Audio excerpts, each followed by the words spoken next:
आखिर क्यों हुआ था श्री राम के पुत्र लव और यमराज के बीच भयंकर युद्ध। श्री राम के अयोध्या नगरी का राजा बनने के बाद जब वह एक बार सभा में बैठे थे तो एक सेवक ने आकर राम से कहा, आपके वृद्ध मंत्री सुमंत का स्वर्गवास हो गया है। यह समाचार सुनकर श्री राम शीघ्र ही अपने रथ में सवार होकर सुमंत के घर चले गए और वहां जाकर उनकी कुंडली पंडितों से दिखवाई तो पता चला कि सुमंत की कुल आयु 9,999 वर्ष थी, जिसमें से अभी उनके 9 दिन शेष बचे हुए थे। तब राम ने गुरु वशिष्ठ को बुलाकर उनसे कहा कि त्रेता युग में मनुष्य की आयु 10,000 वर्ष मानी गई है। ऐसे में सुमंत की मृत्यु उनके समय से पहले कैसे हो सकती है। नियम अनुसार यमराज ने उस नियम को तोड़ा है, इसके लिए उन्हें अवश्य ही दंड मिलना चाहिए। मैं स्वयं ही यमराज को लेकर आऊंगा और सुमंत को जीवित करूंगा। इतना कहकर श्री राम यमराज के संयमनीपुरी की ओर जाने लगे। रास्ते में उन्होंने यमदूतों को सुमंत को ले जाते हुए देखा। उन्हें मारकर सुमंत को छुड़ा लिया।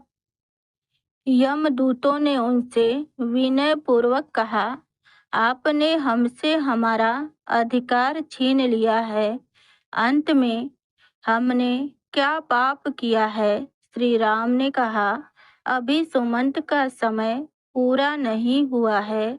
जब इसके दिन पूरे हो जाएंगे तब तुम सुमंत को ले जाना। यह सुनकर यमदूत सुमंत के जन्म के समय से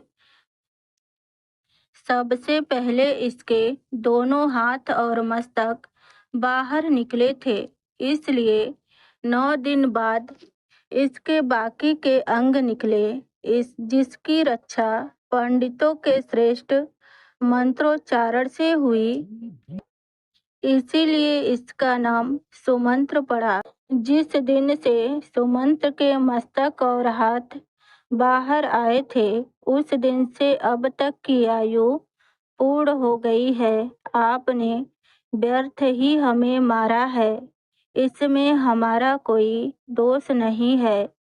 यमदूत की बात सुनकर श्री राम ने उत्तर दिया, माता के गर्भ से सुमंत्र का जन्म हुआ। जिस दिन से सुमंत्र के माता पिता ने इनके जन्मदिन की तारीख तय की थी, वही दिन सुमंत्र के जन्म का दिन माना जाएगा। इस प्रकार सुमंत्र के अभी 9 दिन शेष है। अभी तुम लोग जाओ और 10वें दिन सुमंत्र को लेने आ जाना। मैं उस दिन बिल्कुल भी विरोध नहीं करूंगा। श्री राम की बातों को सुनकर यमदूत सुमंत को बिना लिए वापस लौट गए। राम सुमंत को लेकर जब घर पहुंचे तो सब लोग उन्हें देखकर प्रसन्न हो गए। सुमंत ने राम को देखा और उन्हें प्रणाम किया और उनकी पूजा अर्चना की। सुमंत ने 9 दिनों में खूब दान पुण्य किया। उधर जब यम के दूत यमराज के पास पहुंचे तो उन्होंने यमराज से कहा, यमदेव, आप अपने अधिकारों की रक्षा कैसे करते हो। आपने अपने सेवकों की दुर्दशा देखी, पर आपको हम पर जरा सा भी तरस नहीं आया। श्री राम बीच मार्ग से सुमंत को हमसे छुड़वा कर ले गए और 10वें दिन उसे आने के लिए कहा। हमारे अधिकारों का हनन हुआ है। अंत में हम जल में डूबकर अपने प्राणों का त्याग कर देंगे। अपने दूतों की बात सुनकर यमराज अत्यंत क्रोधित हो गए और कहा, मैं आज ही श्री राम को इसका दंड अवश्य दूंगा। यमराज अपनी सेना के साथ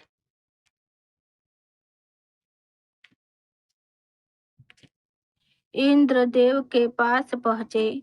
वहां जाकर इंद्र से सारी कहानी बताई। इंद्र ने यमराज से कहा कि क्या तुम विष्णु भगवान से युद्ध करना चाहते हो?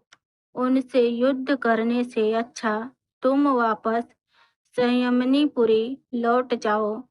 उसके बाद यमराज ने सभी देवताओं के पास जाकर उनसे सहायता के लिए कहा, लेकिन सभी ने इंद्र जैसा ही जवाब दिया।